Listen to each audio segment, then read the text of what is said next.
నమస్కారం అండి. మహాశివరాత్రి పర్వదినాన ఘటిక సిద్ధేశ్వర స్వామి శివుడి ఆశీస్సులకి ఈ రోజున ఇక్కడికి రావడం జరిగింది.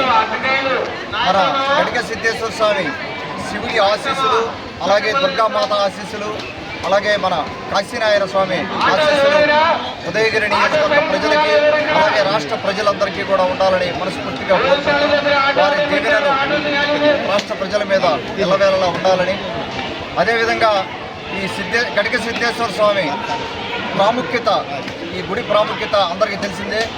దాదాపుగా ఈ రోజున 50,000 పైచిలకు భక్తులు ఈ రోజున మహాశివరాత్రి సందర్భంగా ఇక్కడికి విజిట్ చేయడం జరుగుతూ ఉంది. వారి ఆశీస్సులు తీసుకోవడానికి, శివుడి ఆశీస్సుల కోసం ఇక్కడికి రావడం జరుగుతూ ఉంది. మనకు పక్కన రాయలసీమ నుంచి, మన కడప ఆ జిల్లాల నుంచి కానీ, లేకపోతే మన నెల్లూరు జిల్లా నుంచి కానీ, ప్రకాశం జిల్లా నుంచి కానీ, చుట్టుపక్కల అన్ని జిల్లాల నుంచి కూడా ఈ రోజున భక్తులు ఇక్కడికి వచ్చే పరిస్థితి.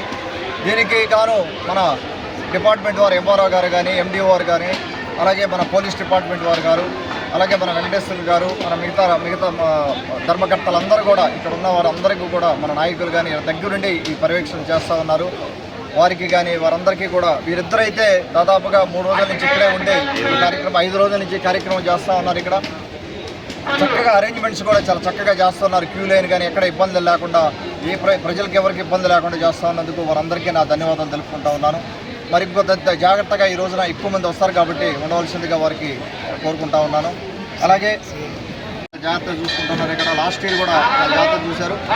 ఈ గుడికి నా తరఫున కానీ, మన గవర్నమెంట్ తరఫున కానీ, మన ఆనవ రామనారాయణ అన్నతో మాట్లాడి, అలాగే ముఖ్యమంత్రి గారితో కూడా మాట్లాడి దీనికి చేయాల్సింది చాలా ఉంది. మనం ఇంకా కూడా దీనికి అవకాశం ఉంది. ఇంకా కూడా ఎక్కువ భక్తులు వచ్చే అవకాశం ఉంది. అవకాశం వచ్చేదానికి ఇన్ఫ్రాస్ట్రక్చర్ కూడా కొంత పెంచుకుంటే ఇంకా భక్తులు ఎక్కువ మంది వచ్చి శివుడి ఆశీస్సులు తీసుకునే దానికి అవకాశం ఉంటుంది. కాబట్టి రాబోయే రోజుల్లో ఆ విధంగా ప్రయత్నం చేస్తాం. సిద్ధేశ్వర స్వామి టెంపుల్, అలాగే వెంగమాంబ తల్లి గుడి, ఈ 2 గుళ్ళు, అలాగే ఉదయగిరి ఫోర్టు, ఈ 3 కూడా కనెక్ట్ చేసుకుంటే మనకు టూరిజం అభివృద్ధి చెందేదానికి అవకాశం ఉంది. పెద్ద రోడ్డు వస్తూ ఉంది మనకేడ, బెంగళూరు టు విజయవాడ పెద్ద రోడ్డు కూడా రోడ్ కనెక్టివిటీ కూడా ఉంది. కాబట్టి ఈ గుడికి ఎంతో ప్రాముఖ్యత ఉంది. ఈ ఘటిక సిద్ధేశ్వర స్వామి శివుడి ఆశీస్సులు మరొకసారి అందరికీ కూడా ఉండాలని ఇక్కడికి వచ్చిన వారి భక్తులందరికీ కూడా నమస్కారం చేసుకుంటూ ధన్యవాదాలు.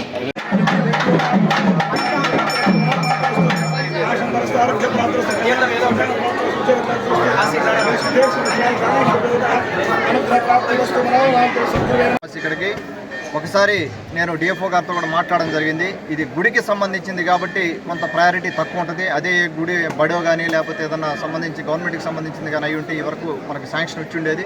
కానీ గుడి అయినా కూడా నేను నా ప్రయత్నం నేను చేస్తాను. దీనికి ప్రతి సంవత్సరం కూడా మనం రోడ్ రిపేర్ చేసుకోవాల్సి వస్తూ ఉంది. అదేవిధంగా రోడ్డు కంటిన్యూగా వేసుకొని దీనికి ఇంకా చేయాల్సింది కూడా చాలా ఉంది. దీని ఎన్విరాన్మెంట్కి తీసుకొని వెళ్ళి ఫండ్ తీసుకురావాలి, దీన్ని డెవలప్ చేయాల్సిన అవసరం ఉంది. ఖచ్చితంగా నేను బాధ్యత తీసుకుంటాను. ఈ టర్మ్లో మనకు ఎంత అవకాశం ఉన్నా కూడా తీసుకునేదానికి అవకాశం ఉంది. అలాగే మన గౌరవ ముఖ్యమంత్రి శ్రీ నారా చంద్రబాబు నాయుడు గారు, అలాగే మన ఉప ముఖ్యమంత్రి జనసేన అధినేత పవన్ కళ్యాణ్ గారు, మన యువనేత భవిష్యత్ నాయకులు లోకేష్ గారి దృష్టికి కూడా ఈ గుడి ఆల్రెడీ నేను తీసుకెళ్ళున్నాను. రిప్రజెంటేషన్లు ఇచ్చున్నాం. మనం అవి కొద్దిగా ఫాలోఅప్ చేసి కలెక్టర్ గారితో కూడా మాట్లాడి దీన్ని ముందు తీసుకెళ్తామని ఈ భక్తులందరికీ కూడా మరొకసారి మనవి చేసుకుంటూ సెలవు తీసుకుంటాం.